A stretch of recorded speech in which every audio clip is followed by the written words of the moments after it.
Hey folks, this is Kelani. Welcome to the Battle of Dazar'alor raid guide for normal and heroic. Let's jump right in with the first boss, the Champion of Light.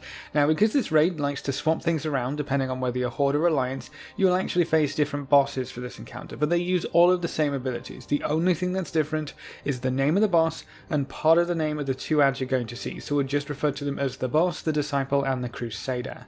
For the majority of this fight, you're going to want to position your ads at least 15 yards away from the boss, with your raid stacked up to make healing a bit easier. One tank should hold the boss while the other tank holds the ads. The main mechanic you need to keep track of in this encounter is Zealotry. There's a variety of ways the boss can gain stacks of Zealotry, and each stack will increase her damage done by 2%. These stacks can get out of control pretty quickly, and there's no way to reset them. If you end up with too many stacks, you're going to die to the various AoE mechanics the boss has, so you need to be on your toes with certain abilities. The boss also has a tank-specific mechanic called Sacred Blade. The tank with aggro will get stacks of Sacred Blade, which just deals damage over time. You're going to need to tank swap every 4 to 6 stacks, depending on what your tanks and healers can handle. She will also periodically cast Wave of Light. This sends a pretty large wave of shiny golden sparkles towards one of the ads. Ideally, your raid would be stacked up in a location which isn't between the boss and the ads, so the wave shouldn't be a problem for the majority of players, but the tank with the ads needs to make sure they don't get hit, and neither do any of the ads. While the wave does do damage to you, it also heals any ads for 5% of their max health every second for 7 seconds, which can be dispelled, so avoid the wave and try to move the ads out of the way. If they get hit, a quick dispel will make sure they don't heal up too much. And then we have the Seal abilities. The boss will rotate between Seal of Retribution and Seal of Reckoning. She will always start with Retribution, and when her energy bar gets to 100, she will unleash the seal with a Judgment and then swap to Reckoning. The energy will fill up again, that seal will get unleashed, and you're back to Retribution. Rinse and repeat until she's dead. While she's using Seal of Retribution, the boss's attacks can pulse an AoE across the entire raid. This is unavoidable and you just need to heal it up. The seal will also increase the damage and healing of all nearby ads by 15%, which is the main reason you want to keep them at least 15 yards away. If any ad dies while the boss has Seal of Retribution on, she'll gain 20 stacks of Zealotry, so be sure to focus your efforts on the boss during this time and don't let any ads die.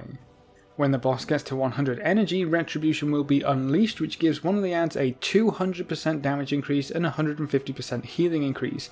That ad needs to die as soon as possible. The boss will also swap over to Seal of Reckoning, which causes any attacks to the boss to grant a stack of Zealotry, so before the boss swaps to that seal you have to already be focusing the ads to make sure she doesn't get any Zealotry stacks. Any tank affected by Sacred Blade won't apply stacks of Zealotry by attacking the boss, so your tank can still go ham. The boss will also now be able to use Reckoning, which just deals a bit of holy damage, so be sure to heal that up. During this time, all of your focus should be on the ads because you can't attack the boss anyway, and if an ad dies during the other seal, you're going to create a lot of problems for yourself. When she gets to 100 energy and unleashes Reckoning, the entire raid will take a huge amount of AoE damage. This is probably what will end up wiping you if the boss gets too many Zealotry stacks. This is also a great spot for any healing cooldowns. Then we're back to Retribution and the fight repeats itself. You should have killed all the ads by now and be ready to get back on the boss.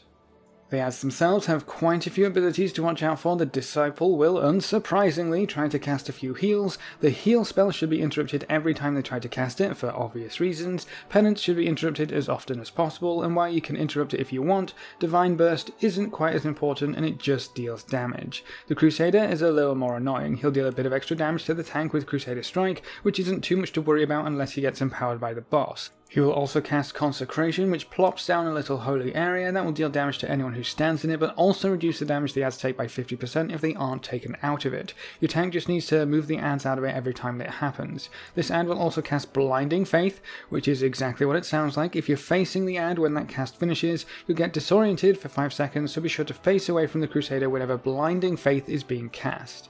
When the boss goes below 30% health, they will also cast Avenging Wrath, which increases the damage done by 30%. If you haven't been doing a good job with keeping the Zealotry stacks low, chances are you're going to fall over at this point, especially if the huge Reckoning Judgment AoE goes off, so this is a great time to pop Lust and go crazy. On Heroic mode, the boss will also cast Divine Protection on a random ad, which reduces the damage they take by 99% for 6 seconds. This also applies to Forbearance, which prevents the same ad from getting Divine Protection again for 30 seconds.